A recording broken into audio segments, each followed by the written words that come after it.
नमस्कार बच्चों, हिंदी दर्शन चैनल में आप सभी का स्वागत है।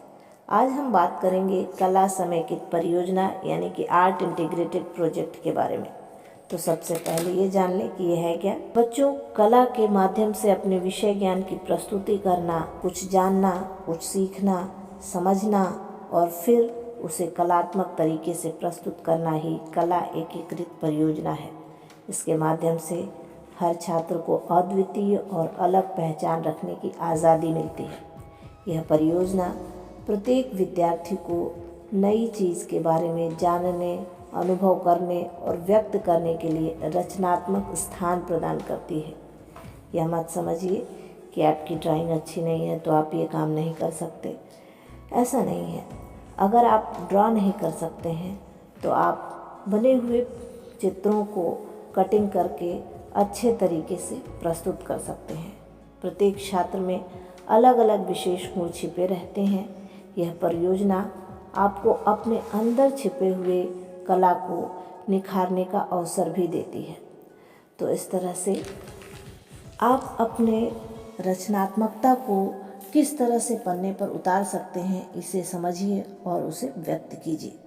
चलिए अब बात करते हैं कि इसका विषय क्या है।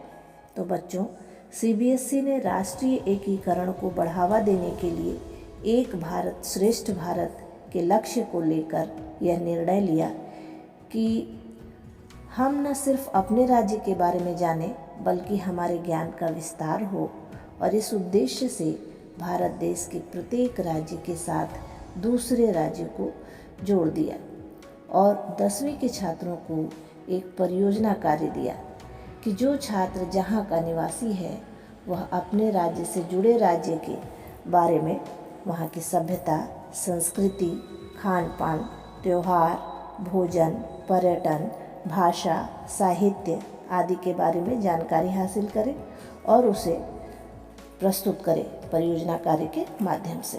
तो चलिए अब जानें कि कौन से राज्य को किस राज्य से जोड़ा गया है।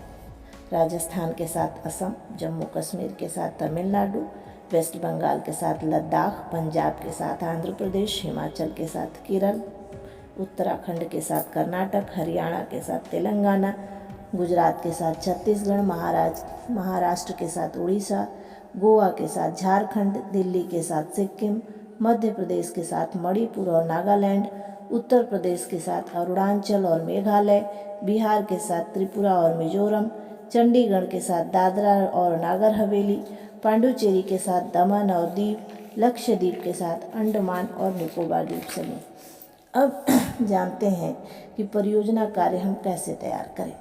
तो इसमें पहला पृष्ठ जो है मुख्य पृष्ठ कवर पेज, इसको भी आपको खुद तैयार करना है। दूसरा पृष्ठ आपका होगा छात्र विवरण, डिटेल्स ऑफ स्टूडेंट। तीसरा धन्यवाद ज्ञापन, वोट ऑफ थैंक्स। चौथा शीर्षक, टाइटिल। पांचवा विषय सूची, इंडेक्स। उसके बाद आप विषय को आरंभ करेंगे और अंत में संदर्भ सूची। तो देखते हैं कि कैसे कैसे इसको तैयार करेंगे। पहला मुख्य पृष्ठ जो कवर पेज है, इसको भी आपको खुद ही तैयार करना है। जो आपका विषय है उस पर आधारित कवर पेज बनाइए। छात्र विवरण में आप अपना, अगर आपने जो अपना प्रोजेक्ट आप बना रहे हैं आपका स्वयं का है सिर्फ, तो आप उस पर अपना नाम, कक्षा, अनुक्रमांक और विद्यालय का नाम लिखेंगे। और अगर समूह में बना रहे हैं तो जो भी छात्र आपके साथ हैं उन सभी के नाम और अनुक्रमांक होंगे। तीसरे नंबर पर धन्यवाद ज्ञापन में आपके इस कार्य में जिन लोगों ने सहयोग दिया है उसको धन्यवाद देंगे। माता पिता, शिक्षक, मित्र, भाई बंधु, जो भी इन कार्यों में आपका सहयोग देते हैं उसके लिए धन्यवाद लिखिए। इसके बाद चौथे पेज पर शीर्षक यानी कि टाइटल, उसको लिखना है। जैसे कि मान लीजिए आपने मेघालय प्रदेश के पर्यटन स्थल को लिया तो आपका शीर्षक होगा मेघालय के पर्यटन स्थल का चित्रण या मेघालय के पर्यटन स्थल की जानकारी। और साथ ही साथ आप उस विषय को भी लिखिए जिस विषय के अंतर्गत आपने ये प्रोजेक्ट तैयार किया है। जैसे अगर हिंदी विषय है आपका, हिंदी विषय में आपको ये प्रोजेक्ट मिला है तो वहाँ पर विषय हिंदी भी लिखिए। इसके बाद विषय सूची, जो जो चीज़ें आप उसके अंतर्गत लिखेंगे। पर्यटन स्थल को लिया आपने मान लीजिए, तो पर्यटन स्थल जो जो आपने देखा है, वहाँ की जो जो चीज़ें हैं उसके बारे में क्रमशः आप लिखते चले जाइए।